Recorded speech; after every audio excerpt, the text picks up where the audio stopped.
Hey, girlfriends. If you didn't already know, we are proudly a part of 1% for the Planet. 1% for the Planet, they're an organization that makes environmental giving super easy.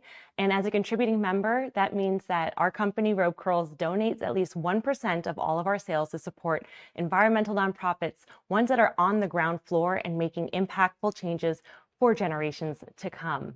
1% for the Planet is incredible. With their help, we are able to follow in the footsteps to make more mindful business decisions and also give long-term support to really urgent issues facing our world and our communities.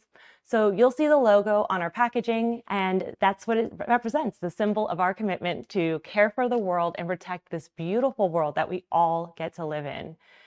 For a little background information, just in case you're interested, it was founded by Yvon Chouinard, who's the founder of Patagonia. And recently, Yvon, he gave up ownership of Patagonia so that all profits that Patagonia earns will be used to fight climate change. He is someone that I personally look up to, and he is the founder of 1% for the Planet. So we chose that organization because we really appreciate their aim to offer accountability and prevent greenwashing and to certify reputable giving. So we know that our dollars are really being put to work and effectively. We really do live on a beautiful planet that deserves all this protection. Do you have an environmental nonprofit that you support? Please let me know in the comments below. I'd love to hear from you.